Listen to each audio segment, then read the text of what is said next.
Hello, nice to see you again. Today I want to review with you the concepts of paraphrase, summary, and using quotes in your research paper or in anything that you're writing or presenting. To incorporate outside information and voices into your paper can enrich the texture of it. Of course, there are other advantages also. When you were writing research papers in the past, you may have used other people's comments or statements to try to prove your point, right? So you might have said, it's important for the United States to respect all people's rights. And my proof of that is that Jimmy Carter said so. And here's a quote from Jimmy Carter saying exactly that. That can help. That can add sort of some credence or some clout or some weight to what you're saying. Hey, if Jimmy Carter agreed with me, I must be right. However, that Jimmy Carter said it is not evidence.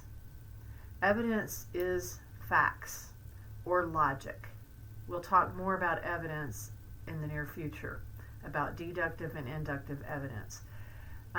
But just because Jimmy Carter says it, that's not proof of something being true, right? What proves it to be true is that it's logical, maybe. Maybe you build a logical equation like Sullivan did in his article, where he suggested that poor people can improve their circumstances by getting access to information. Incarcerated people tend to be poor people in that category.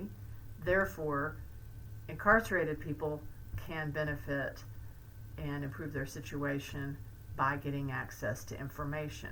So that's what we call a syllogism. It's a logical equation almost. So we'll talk more about that later, about that kind of proof. The other kind of proof is, statistics show this, or, looking under a microscope has shown us X. So you can find facts, in different ways. You can find those in other people's studies, and that is a good reason to pull in information. And sometimes you can paraphrase what the person has said. In other words, you can just put it into your own words. And that can include, again, statistics or a kind of summary of the information that they collected. Or you can quote them. But what I want to talk about today is, when do you use paraphrase versus summary versus quote? Why don't you just quote all the time? Maybe you could just, every time you refer to another source, you could just quote from that source. Well, as you can imagine, one of the problems that occurs when you do that is you have too much of other people's voices in your paper and not enough of your own. So if you're all you're doing is sort of cutting and pasting quotes, then we begin to feel like we're not really hearing you. We're just hearing other people talking, right? If you can balance it, if you can get a little bit of other people's voices in and pick your quotes carefully, choose quotes that maybe they're kind of poetic. Maybe there's something sort of profound being voiced by this person. Maybe they've just said something so well that you want to use their own voice to tell it. So those are good reasons to quote. But why would you sometimes opt to paraphrase or summarize instead of quote? Well, maybe the way they've said it isn't all that profound. Maybe they've just given us some statistics or stated a fact. In that case, you don't necessarily have to quote. You can keep your own voice dominating your paper, and you can just put what they said into your own words, right? So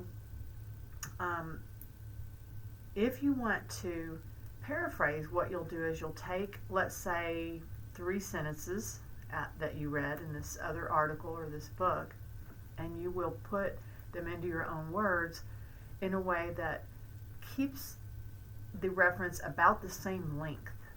So if I read a paragraph from Sullivan, a short paragraph, and I wanted to tell my readers what he had said in my own words, I would, in about a paragraph, explain what he had said. That is paraphrase. Summary, on the other hand, reduces it down. So if I took that same paragraph and I tried to tell my readers what he had said in that paragraph, I would make it much shorter. I would sum it up, right? Instead of using the same number of words he did, I would try to distill it or boil it down and put it all maybe in just one sentence. This captures what he said in that paragraph. Okay, so let's just review real quickly. Paraphrase is where you represent what you read somewhere in about the same amount of words. Not exactly, but roughly the same amount of words. You try to capture all the major information that was in that paragraph or that passage.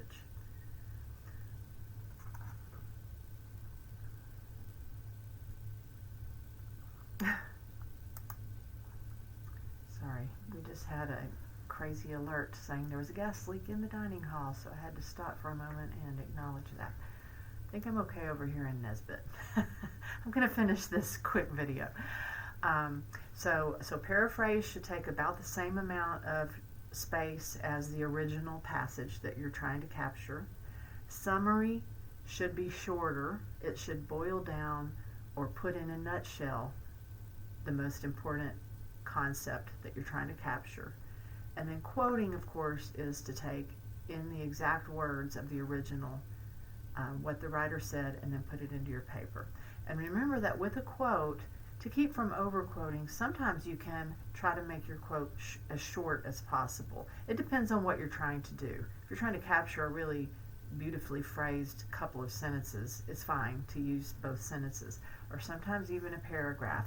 But in a short paper, you don't want to have too many long quotes, because then again, we start to lose your voice. We start to feel like we could have gone and read this article ourselves, right, that you're quoting.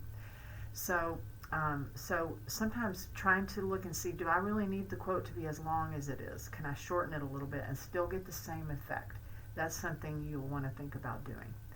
All right, so I hope that helps you make good decisions about when and how to pull in information from secondary sources.